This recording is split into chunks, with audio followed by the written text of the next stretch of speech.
House Bill 1170, repealing the death penalty in New Hampshire. And I recognize Representative Bushy to go first. I'd move on to pass. Second. And I'll discuss it. This has been a topic of discussion that's been before the legislature, I guess, ever since 1834 now, when Governor Badger first asked the legislature to repeal the death penalty. And I myself have been involved in the issue for a number of years. People in this community know that I come to this in part because my father was shot to death in front of my mother in our family home a number of years ago. But one of the things that strikes me about this bill that's before us, 1170, is that it's for the first time that there are three sponsors for purposes of introduction, myself and Representative Valencourt and Representative Williams, who are victim survivors, who were speaking out for repealing the death penalty.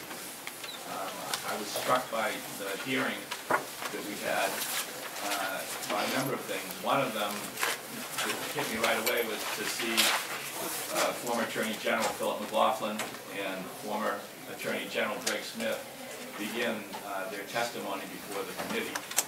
These are two people who have extensive background in law enforcement, extensive background with the death penalty in the state of New Hampshire, and I remember Attorney General McLaughlin testified before this committee in 1998 when he was the Attorney General urging the legislature expand the death penalty.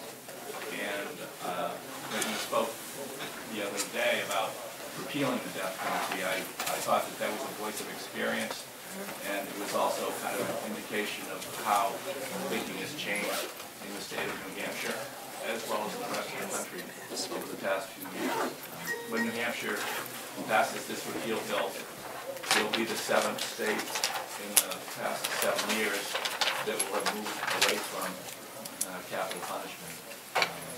I think that I was struck by the testimony from law enforcement at the public hearing, not just the former attorneys general, but also members of law enforcement who have been there on the front lines, who testified that the death penalty doesn't really meet the needs of public safety. That in some ways it's a bit of a distraction. I might use the word that there are other things that that we should be focusing on to help make our state safe. And that caught my attention. I know that I was impressed by the fact that there were, I guess the list that we have here, about 130 people who testified, who appeared at the committee and signed in support of repeal.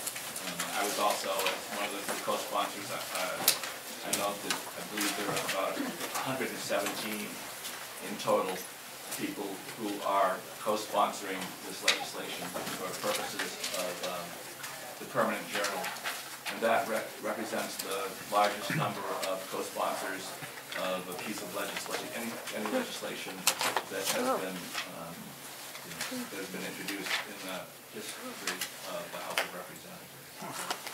I don't want to talk much more because I want to have other people have their thoughts, but I'll be voting in support of repeal because I think that we've come to realize that New Hampshire can live without the death penalty. Representative Valencourt. I will be extremely brief. I'm only going to mention 2 words. The reason I'm voting for this is because of Carlos de Luna and the article I showed you, Yes, America, we have executed an innocent man. For Carlos de Luna, if for no other reason, please vote for this. Anyone else? I'd just like to say, I was on the fence for quite a while, but I know I was here when Representative Cushing had that tragedy with his dad way back in the legislature when that happened. And I voted for the death penalty, I believe, in the past. But I've come to see that I haven't used it since 1932. There's something sitting there. But I think after listening to all the testimony, the families that came, and how they were forgiven about it, well, not really forgiven, but not thinking that another life should be taken in respect of, you know, their loss. And that, you know, and then I feel that the longer that person sits in jail, he has a long time to think about what he did and how bad it is in the jail, and that he's sitting there for life. And I think that, to me, is a lot more important than taking another life. And I'm not God, and I had to really think about that. I'm not overly religious, even though I'm Catholic, but I got to thinking most of the week about, well, you know, we're not gods. And I think that's the only guy that can really judge people in the end. And so I'm going to have to vote to repeal this time around. Representative Jarrett. Thank you, Madam Chair. Madam Chair, I know there are those in the law enforcement community that are opposed to the repeal of the death penalty. And Madam Chair, I spent over 30 years working in law enforcement, and I'm retired from federal law enforcement. In my 10 years in the House, I've always voted against the repeal of the death penalty. I served on the commission, the Death Penalty Commission, and I cast a deciding vote on a 13-12 vote to maintain our current death penalty laws. But I'd like to think with age comes wisdom, but I know that's not true, but today I'll be voting for the repeal of the death penalty. Thank you, Madam Chair. Anyone else? Representative? But three reasons that I'm going to be voting to repeal death penalty is hearing the testimony of the family members who have lost their loved ones from murder, how it wasn't an emotional closure for them. The second is the cost of execution, the same money which is put in terms of education, of prevention, you know, millions of dollars.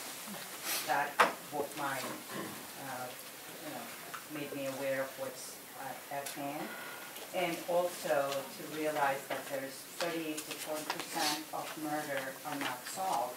So we don't have a good, I mean, what happens to those 40% that are not solved? We don't even know how that happens, and they are not brought to justice. So it's only a small percentage, and we're not really reducing the crime, the heinous crime, by executing individuals. So based on those three facts that I learned in the public forum, I would be voting to repeal. Anyone else wish to speak? Representative Tasker. Thank you, Madam Chair. In 2011, I sent an email to the entire House. I explained my thought process as to why we should expand the death penalty. As long as it is an option for one group of people, I believe it should be an option for every group of people. But I've come to realize it's bad public policy from the ground up. 1 in 8 out of all the individuals on death row, 1 in 8 are exonerated. This is nationwide. I've also realized that if we're going to have a law that affects everyone equally, a total repeal is the only way to go. Because death penalty for everyone is just bad public policy. So I will be voting to repeal. Anyone else wish to speak? Well, ever since I came to this house, I have always voted to keep the death penalty. Number one, I thought it was an insurance for the police officers, that it was like an insurance, a blanket over them. But I've seen 2 police officers get killed. The first one that killed was a white man. The second one that killed was a black man. The white one is serving life. The black man is serving, is on death row. And I have 2 grandsons. One is graduating from the police academy, and the other one is graduating as an engineer. And in the next couple of months, and I just cannot see how I could value one life over the other. I don't think my young man that's becoming a police officer's life is any more valuable than my engineer. And since this has not been used for 75 years, and we will need to put together between $6 and $8 million to build a building to do it, I now find that I'm going to have to vote to repeal it.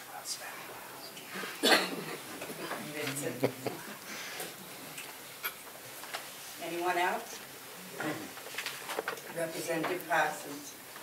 Just as a comment for the testimony that we heard, was that all of the arguments for repealing this, that we have so few people that a police officer's life is no different than yours or mine, all of that could be turned around to include everyone that is murdered or killed or shot or knifed or whatever. That's just a comment, that all of those arguments for repealing it can be used to include everyone that is murdered. Thank you. I probably would not vote to repeal it if it involved everyone, but it does not, so I can't live in a country that has, in a state that has two separate groups of people. So, anyone else wish to speak? Seeing none, it's that roll.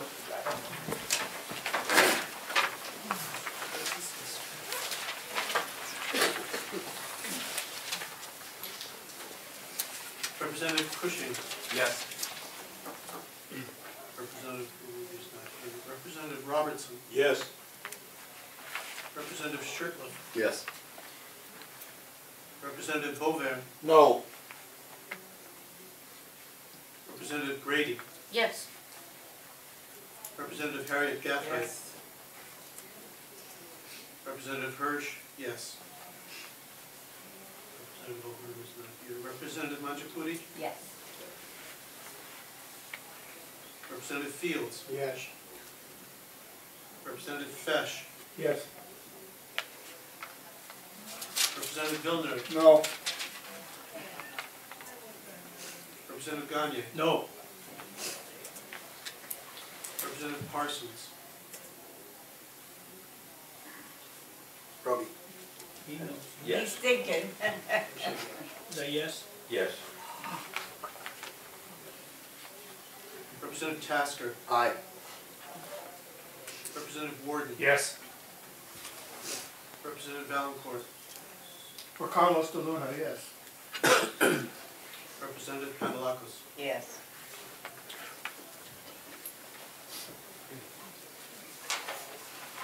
$14 yes, 3 no. There is 17.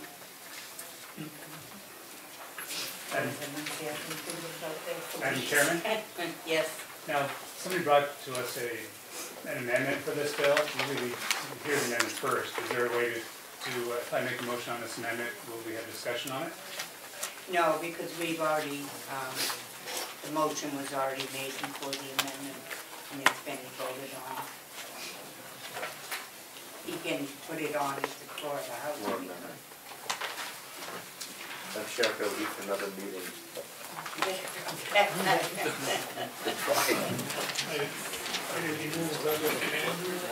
Okay.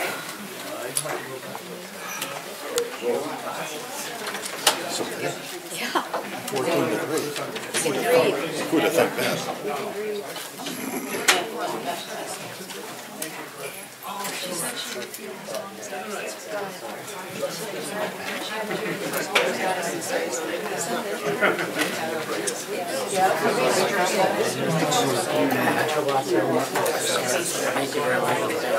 Chris, I see I'm already thinking, why don't you go up and take it?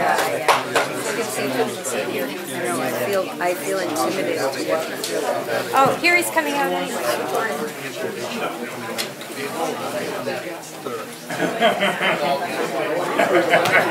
That is one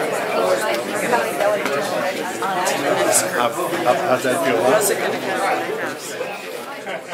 feel?